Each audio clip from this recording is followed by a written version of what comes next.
yun nga, nagkaroon po ng flash order. Yung kanya po pinutong sa ulo, so ay nahulog po yung suspect. Critical noon ang kanyang lagay, pero bumubuti na raw ang kanyang kondisyon ngayon sa ospital. Talaga pong napakalaki ng sunog ng katawan ng tao. Di pa raw masabihan ang pamilya ng lalaki dahil paiba-iba ang address na sinasabi niya sa mga pinakakulan. Pero kahit nakalabas na raw siya sa ospital, hindi pa rin daw siya makaliligtas sa pananagutan. Mag-complain kami kung paano namin siya ikakukulong. Sabi ng Meralco, halos 8,000 customer ang naapektuhan dahil sa ginawa ng suspect. Dalawang sirkuito po ang apektado, yung isang circuit, 6,000 customers. At yung dalawang sirkuito naman po ay 2,000 customers. So, total of 5,000. Ang Meralco po ay rumisponde kaagad-agad at nakakuloto naman po ang repair ng mga facilities na affected.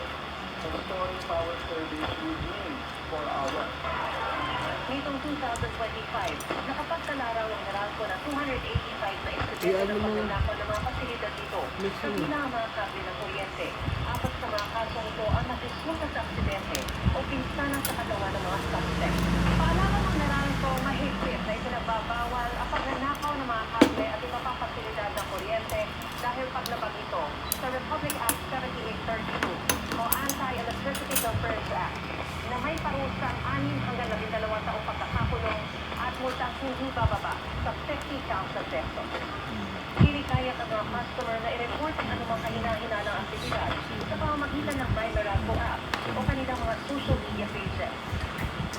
Nag-anunsyo naman ang Meralco ng panibagong bawas limit na 16.37 centavos kada kilowatt-hour sa kuryente ngayong Enero. Nangangahulugan nito ng bawat tingin na 33 pesos para sa mga customer na may karaniwang konsumo na 200 kilowatt-hour kada buwan. 49 pesos naman para sa isang 300 kilowatt-hour user. There was a big supply of lower demand because of the overseason and the holidays. Kaya mga bati mo the third market price. Para sa GMA Integrated News, Maris Umali na Puto, 24 oras. Bukod sa mga nasirang tahanan at eskwelahan, baka green ang epekto ng Mamaya ka na magpalit pagka nakapaghugas ka para hindi mag-umaw yung ngayong bagong taon at dahil bagong pambahay. City at pag-asa sa kanilang lugar, kailangan ng ibigin alay sa Batang Pinoy Christmas Project.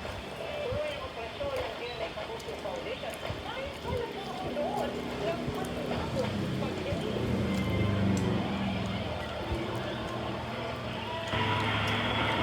Hindi pa rin nabubuka sa mga sanang Davao Oriental ang bangus ng magnitude 7.4 na nilo na yumanig sa kanilang lugar.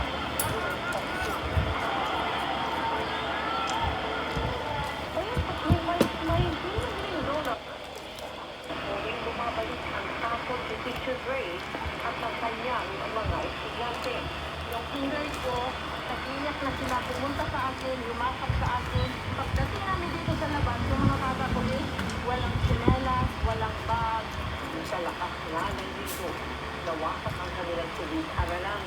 Kaya sa stage, ng kanilang maliit na covered court muna nagkakasip ang mga estudyante.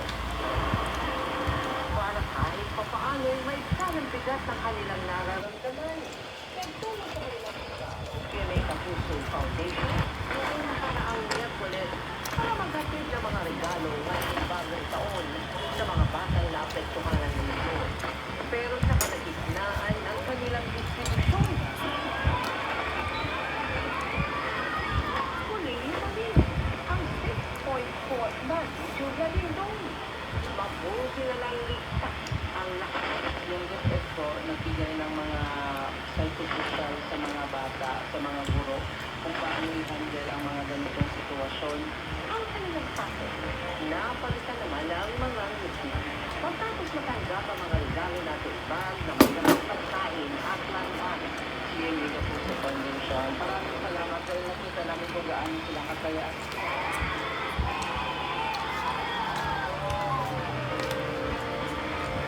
Maraming salamat sa Ronald McDonald House Charities Philippines sa pagsusulita sa ating proyekto. Sa mga nais mag-donate, maaari po kayo mag-deposit. Wala naman nagkano. Andun yung kaibigan ko. O magpadala sa support Wala of doon? the year. Sa combo ka naglaro? With GCash, Shopee, Lazada, Globe Rewards at Metrobank credit card. Kakain na lang sa susunod sa Chinese New Year na ulit. Tapos tapin lang. Ngayon lang natapos ko yung Squid Game kasi may Squid Game na laro sa Soler eh. Ayon po yan sa pag-asa. Tingnan naman sa forecast para Ano yung kasi kaya ako yung nag-uusap ka din. Sabay silangan ng Mindanao ayon sa pag-asa. Sa kalagitnaan ng linggo na At least kusot ka, kumain ka, nagtuwa ka, sarap ka sa yung t-shirt mo talaga na ano. o lumihis ng direksyon. Mataas din ang chance nito maging bagyo at sakaling matuloy ay papangalan ng Ada, ang unang bagyo ng taon. Sa ngayon ay hindi pa nabubuo ang LPA pero patuloy na umatambay sa mga susunod na updates tungkol diyan. Amihan, easterly at shear line pa rin ang makaka-apekto sa bansa. Base sa datos ng Metro Weather, umaga bukas ay chance na ng ulan sa Apayao, Cagayan, Isabela,